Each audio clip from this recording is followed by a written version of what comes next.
Welcome to our program on Kardec Radio. Hello, dear friends, and welcome to another Divine Loss program. I am Correa, and we are delighted to be here on all Kardec Radio platforms, nourishing our souls together every Tuesday at 9 p.m. Eastern Standard Time.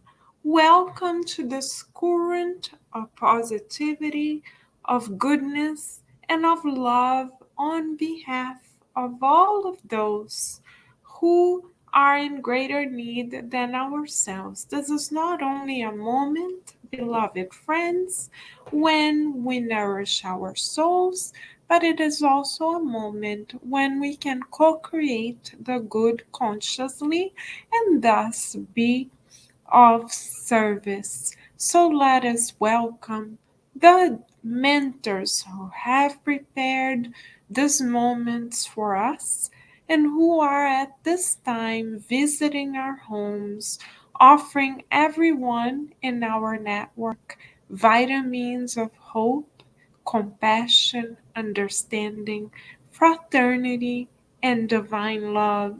And with much gratitude in our hearts, let us prepare to continue understanding the laws that govern the universe, because the more we understand them together, the faster we invest, and the more we invest upon our own eternal happiness.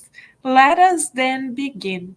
The focus of our attention tonight will be on question 927 of the Spirit's Book by Kardec.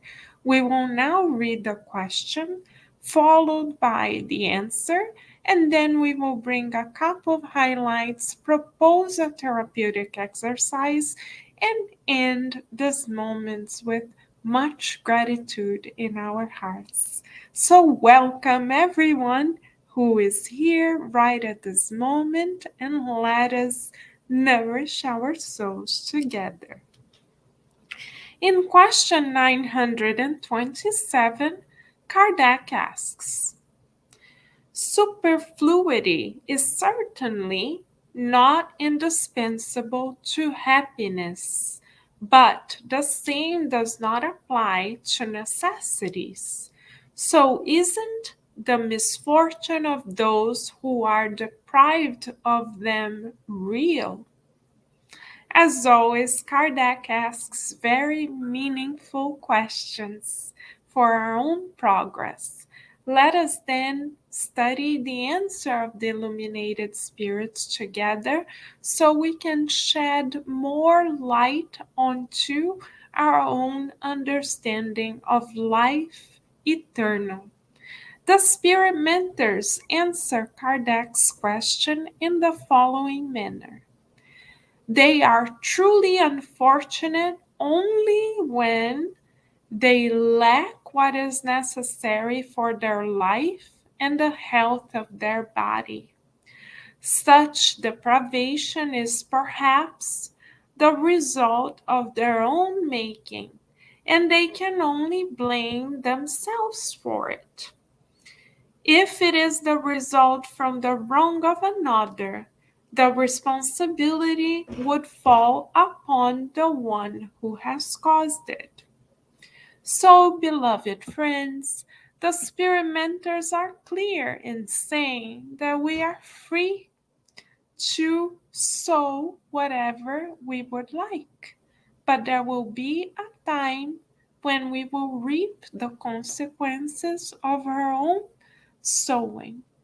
So, as we meditate upon what we are sowing today, so as we may reap the result of our own choices tomorrow, let us illustrate the Spirit's observation of this universal law of action and reaction with a real account provided to us mediumistically by Amália Domingos Soler In a book entitled 15 Cases of Past Lives. Dr. Vanessa Anceloni has already studied this book, each one of the 15 cases, on right here on Kardec Radio. We will post the link to Dr. Anceloni's podcast shortly so we can all continue to study the law of action and reaction together. But in one of the cases mediumistically studied by Amalia Domingo Soler in the book we just mentioned, we learned that there was once a young man who willingly devoted himself, his life, his vitality, his time to crime. There was also a young woman who loved him very much. They started a relationship and were together for quite some time. However, the young man became tired of the responsibilities of being committed and decided to let go of the relationship. The young woman forgave him, understood where he was coming from, and after she passed away to the spiritual realm, she continued watching over him. Once his physical body died and they met each other in the spiritual realm, the spirit mentor suggested a new lifetime for him, a new reincarnation, a possibility of renewal. In this new possibility of renewal, because this young man had chosen willingly to use his mobility, his agility, for committing crimes, in this next life, he would reincarnate completely paralyzed in the body connected to the body of a woman, because in the previous life he had not valued the much love that the women in his life, including his own mother, had offered him. So he reincarnated in very debilitating conditions physically, and the young woman who loved him so much reincarnated as his grandfather and devoted his life as the grandfather to the spirit whom she loved so much. But we see that even though this spirit reincarnated in a debilitated physical body and didn't have what he needed to progress in this life, in this new life, we knew that God was not punishing him. God was granting him the opportunity to educate his impulses. And he only reincarnated in a highly debilitated physical body because of his own choice to use his agility for criminal purposes in the previous existence. So is God to blame? No. Is he a victim? No. And God is so good, dear friends, that God did not deprive the spirit of love, the same loving companion that devoted her life to him before was right next to him in this new existence. So we see that in the eyes of God, while God educates us, allows for us to come quote unquote clean with our own conscience, God does not punish us. Quite the contrary. God showers us with love. So, therapeutic exercise for us. Tonight, our therapeutic exercise will be twofold in recognizing the kindness of God in our lives. Number one, What are we sowing today? Are we sowing patience? Are we sowing compassion? Are we sowing the gift of our true mindful presence with one another? Are we sowing the gift of serenity whenever possible? Are we sowing the gift of good thoughts and feelings?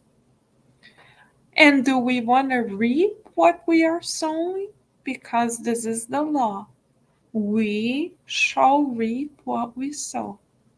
So let us ask ourselves in our inner assessment tonight, what are we reaping? And do we want to reap what are we sowing? Excuse us. What are we sowing? And do we want to reap what we are sowing at the moment? And second, can we recognize the loving presences that God has allowed to illuminate our lives in this present existence? Do we recognize the gift of God's presence in the presence of those who love us so very much? This is our exercise for tonight, to see how we are coming to terms with the law of action and reaction, and to consciously recognize God's love in the presence of those who love us now and always.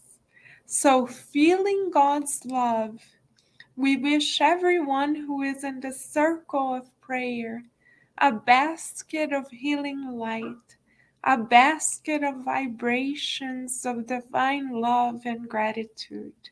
And we pray so that together, beloved friends, inspired by the Master and sustained by God, we shall multiply the much that we have received in all directions, because love and only love is the answer.